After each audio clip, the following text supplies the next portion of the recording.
Friends ಎಲ್ಲರಿಗೂ ನಮಸ್ಕಾರ. ಕವಿತಾ ಪಾಕಶಾಲೆಗೆ ನಿಮ್ಮೆಲ್ಲರಿಗೂ ಸುಸ್ವಾಗತ. ಇವತ್ತಿನ ರೆಸಿಪಿ ಬಂದು ಇಕ್ಕಿದ ಬೇಳೆ ಸಾಂಬಾರು ಮಾಡ್ಕೊಳ್ಳೋಣ.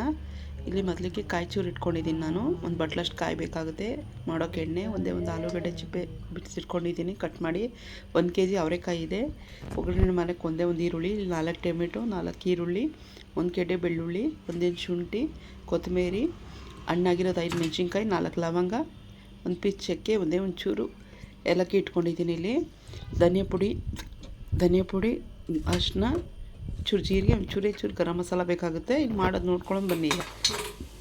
ಈಗ 2 ಪಾತ್ರೆ ಇಟ್ಕೊಳ್ಳೋಣ. ಮೊದಲಿಗೆ ಒಲೆ ಮೇಲೆ ಒಂದು ಸಾಂಬಾರು ಮಾಡೋಕ್ಕೆ ಒಂಚೂರು ಫ್ರೈ ಮಾಡ್ಕೊಳ್ಳೋಕೆ ಇಟ್ಕೊಳ್ಳೋಣ. ಒಂದು ಚಿಕ್ಕ ಬಾಣಲೆ. ಇವಾಗ ಇದಕ್ಕೊಂದು 1 ಟೇಬಲ್ ಸ್ಪೂನ್ ಎಣ್ಣೆ ಹಾಕ್ತೀನಿ. ನೀವು ನೋಡ್ತಾ ಇರ್ಬೋದು, ಇಲ್ಲಿ ಬಾಣಲೆ ಇಟ್ಕೊಂಡಿದ್ದೀನಿ ಚಿಕ್ಕದೊಂದು. ಈ ಎಣ್ಣೆ ಬಿಸಿ ಆಗಿದ ತಕ್ಷಣ ಬೆಳ್ಳುಳ್ಳಿ ಹಾಕ್ಕೊಳ್ಳೋಣ. ಈ ಸಾಂಬಾರು ಎಲ್ಲದಕ್ಕೂ ಹೊಂದ್ಕೊಳ್ಳುತ್ತೆ ಫ್ರೆಂಡ್ಸ್. ತುಂಬ ಚೆನ್ನಾಗಿರುತ್ತೆ. ಮುದ್ದೆಗೆ, ಚಪಾತಿಗೆ, ದೋಸೆಗೆ, ಪೂರಿಗೆ, ಅನ್ನಕ್ಕೆ, ರೈಸ್ಗೂ ಚೆನ್ನಾಗಿರುತ್ತೆ. ಬಿಸಿ ರೈಸ್ಗೆ ತುಪ್ಪ ಹಾಕ್ಕೊಂಡು ತಿಂದರೆ ಅಂತೂ ತುಂಬ ಚೆನ್ನಾಗಿರುತ್ತೆ. ಒಮ್ಮೆ ಟ್ರೈ ಮಾಡಿ. ಇವಾಗ ನೋಡಿ ಬೆಳ್ಳುಳ್ಳಿ ಹಾಕ್ಕೊತಾ ಇದ್ದೀನಿ. ಹಾಗೆ 1 ಪೀಸು ಶುಂಠಿ ಹಾಕ್ಕೊಳ್ಳೋಣ. ಈರುಳ್ಳಿ ಎಲ್ಲ ಹಾಕ್ಕೊಳ್ಳೋಣ. ಎಲ್ಲ ಒಂದೊಂದೇ ಫ್ರೈ ಆಗಲಿ. ಈಗ ಸಂಕ್ರಾಂತಿ ಬರ್ತಿದೆಯಲ್ಲ, ಇದು ಸೀಸನ್ನು ಫ್ರೆಂಡ್ಸ್. ಇಕ್ಕಿದ ಬೇಳೆ ಸಾಂಬಾರು ಈ ಬಿಸಿ ಅನ್ನಕ್ಕೆ ತುಪ್ಪ ಹಾಕ್ಕೊಂಡು ತಿಂತಿದ್ರೆ ಚೆನ್ನಾಗಿರುತ್ತೆ. ಒಮ್ಮೆ ಟ್ರೈ ಮಾಡಿ, ತುಂಬ ಚೆನ್ನಾಗಿರುತ್ತೆ. ನೋಡಿ 1 ಪೀಸ್ ಚಕ್ಕೆ ಹಾಕ್ಕೊತಾ ಇದ್ದೀನಿ, 4 ಲವಂಗ, ಒಂದು ಏಲಕ್ಕಿ. ಇದಿಷ್ಟು ಫ್ರೈ ಆಗಲಿ. ಜೀರಿಗೆ ಹಾಕ್ಕೊಂಡೆ ಒಂದು ಚಿಕ್ಕ ಸ್ಪೂನಲ್ಲಿ. ಈಗ 4 ಈರುಳ್ಳಿ ದಪ್ಪ ಹಚ್ಕೊಂಡಿರೋದು ಹಾಕ್ಕೊತೀನಿ. 1 ಸ್ಪೂನ್ ಸಹಾಯದಿಂದ ಮಿಕ್ಸ್ ಮಾಡ್ಕೊಳ್ಳಿ. ಚೆನ್ನಾಗಿ ಫ್ರೈ ಮಾಡ್ಕೊಳ್ಳಿ. ಇವಾಗ ಈ ವಿಡಿಯೋ ಇಷ್ಟ ಆದಲ್ಲಿ ಫೇಸ್ಬುಕ್ ಚಾನಲ್ಗೆ ಶೇರ್ ಮಾಡಿ, ಒಂದು ಸಬ್ಸ್ಕ್ರೈಬ್ ಮಾಡ್ಕೊಳ್ಳಿ ಫ್ರೆಂಡ್ಸ್. ನೋಡಿ 4 ಹಣ್ಣಾಗಿರೋ ಮೆಣಸಿನ್ಕಾಯಿ ಹಾಕ್ಕೊತಾ ಇದ್ದೀನಿ.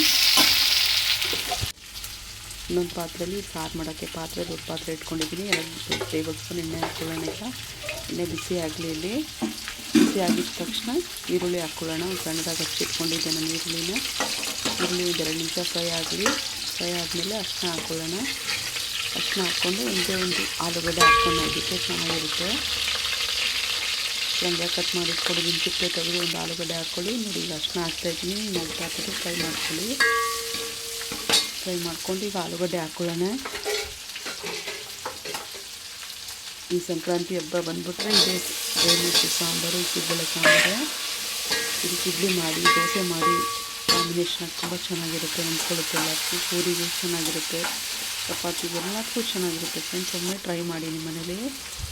ಹೇಗೆ ಬಂತು ಅಂತ ಕಮೆಂಟಲ್ಲಿ ತಿಳಿಸಿ. ನೋಡಿ ಇದಕ್ಕೆ ಅರಿಶಿನ ಹಾಕ್ಕೊತಾ ಇದ್ದೀನಿ. ಅರಿಶಿನ ಹಾಕೋದ್ರಿಂದ ಬೇಗ ಫ್ರೈ ಆಗುತ್ತೆ. ಚೆನ್ನಾಗಿ ಈರುಳ್ಳಿ ಎಲ್ಲ ಮೆತ್ತಗಾಗುತ್ತೆ, ಟೊಮೆಟೊ ಈರುಳ್ಳಿ ಎಲ್ಲ. ಅದಕ್ಕೆ ನಾನು ಅರಿಶಿನ ಹಾಕ್ಕೊತಾ ಇದ್ದೀನಿ. ಈಗ ನೋಡಿ 2 ಟೊಮೆಟೊ ಹಚ್ಕೊಂಡಿದ್ದೆ. ಟೊಮೆಟೊ ದಪ್ಪ ಹಚ್ಕೊಂಡಿದ್ದೀನಿ. ಅದು ಫ್ರೈ ಆಗಿ ಬಿಟ್ಬಿಡಿ. ಇವಾಗ ಉರಿ ಮಾಡಿ ಬಿಟ್ಬಿಡಿ.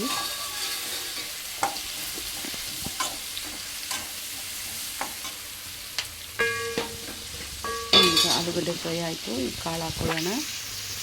1 kg ಕರೆಕ್ಟಾಗಿದೆ ಅವರೆಕಾಯಿ.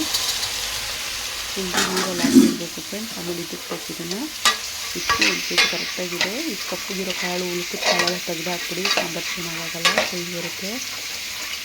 ಇದು ಫ್ರೈ ಆಗಲಿ. 5-6 ನಿಮಿಷ ಫ್ರೈ ಆಗಲಿ, ಬಿಟ್ಬಿಡಿ. ಇವಾಗ ಇದನ್ನು ಅಷ್ಟು ಬೇಗ ಸಾಂಬಾರು ಖಾರ ರುಬ್ಬೋಣ. ನೋಡಿ ದಪ್ಪ ಪೀಸ್ ತೆಂಗಿನಕಾಯಿ ನಾನು ಜಾರಿಗೆ ಹಾಕ್ಕೊತಾ ಇದ್ದೀನಿ. ನೀವು ನೋಡ್ತಾ ಇರ್ಬೋದು. ಈಗ ನೀರು ಹಾಕ್ಕೊಂಡಂಗೆ ಒಂದ್ಸರಿ ಗ್ರೈಂಡ್ ಮಾಡ್ಕೊಳ್ಳೋಣ. ಪೀಸ್ ಹಾಕೊಂಡ್ರೆ ನುಣ್ಣಗಾಗ್ಬಿಡುತ್ತೆ. ಈಗ ಫ್ರೈ ಮಾಡ್ಕೊಂಡಿರೋದೆಲ್ಲ ಹಾಕ್ತಾಯಿದ್ದೀನಿ. ನೋಡಿ ಟೊಮೆಟೊ, ಈರುಳ್ಳಿ, ಶುಂಠಿ, ಬೆಳ್ಳುಳ್ಳಿ ಎಲ್ಲ ಹಾಕ್ಕೊಳ್ಳೋಣ ಇದಕ್ಕೆ ಜಾರಿಗೆ. ಸಣ್ಣಗಾಗಿದೆ ಇದು. ಈಗ ಇಲ್ಲಿ 3 ಟೇಬಲ್ ಸ್ಪೂನ್ ಧನಿಯಾ ಪುಡಿ ಹಾಕ್ಕೊಳ್ಳೋಣ. ಸಾಂಬಾರು ಜಾಸ್ತಿ ಕ್ವಾಂಟಿಟಿ ಅಲ್ವಾ. ಧನಿಯಾ ಪುಡಿ 3 ಟೇಬಲ್ ಸ್ಪೂನ್ ಚಿಕ್ಕ ಸ್ಪೂನಲ್ಲಿ ಹಾಕ್ಕೊಳ್ಳಿ. ಚೂರು ಖಾರದ ಪುಡಿ ಹಾಕ್ಕೊಳ್ಳೋಣ. ಇಲ್ಲೊಂದು 6 ಮೆಣಸಿನ್ಕಾಯಿ ಹಣ್ಣಾಗಿರೋದು ನಾನು ಹಾಕ್ಕೊಂಡಿದ್ದೀನಿ. ಖಾರದ ಪುಡಿ 1 ಸ್ಪೂನ್ ಹಾಕ್ಕೊಂಡಿದ್ದೀನಿ. ಇವಾಗ ಇದನ್ನು ಕೊತ್ತಂಬರಿ ಹಾಕ್ಕೊಂಡು ಪೇಸ್ಟಾಗಿ ರುಬ್ಕೊಂಬರೋಣ. ನೀರು ಹಾಕ್ಕೊಳ್ಳಿ ಸ್ವಲ್ಪ.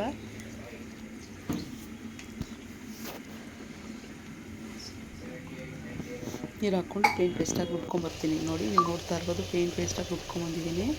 ಇವಾಗ ಇಲ್ಲಿ ಕಾಳು ನೋಡ್ತಾ ಇರ್ಬೋದು, ಮುಕ್ಕಾಲು ಬೇಗ ಬೆಂದುಬಿಟ್ಟಿದೆ. ಇವಾಗ ಸಾರನ್ನ ಕೂಡಿಸ್ಕೊಳ್ಳೋಣ ಫ್ರೆಂಡ್ಸ್. ನೀರು ಹಾಕ್ಕೊಂಡು ಕೂಡಿಸ್ಕೊಳ್ಳಿ. ಸಾಂಬಾರನ್ನ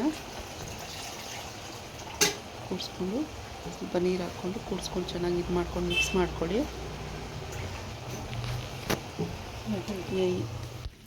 ನೋಡಿ ಈಗ ನಾನು ರುಚಿಗೆ ತಕ್ಕಷ್ಟು ಉಪ್ಪು ಹಾಕ್ತಾಯಿದ್ದೀನಿ. ಆಗಲೂ ಹಾಕಿದ್ದೆ ನಾನು, ಆ ವಿಡಿಯೋ ಬಂದಿಲ್ಲ ಇಲ್ಲಿ. ಚೂರು ಗರಂ ಮಸಾಲ. ಸಾಂಬಾರು ಕುದೀತಾ ಇದೆ ನೋಡಿ. ಕಲ್ಲುಪ್ಪು ಹಾಕೋದ್ರಿಂದ ಮೆಜರ್ಮೆಂಟ್ ಚೆನ್ನಾಗಿ ಗೊತ್ತಾಗುತ್ತೆ, ರುಚಿನೂ ಚೆನ್ನಾಗಿ ಬರುತ್ತೆ.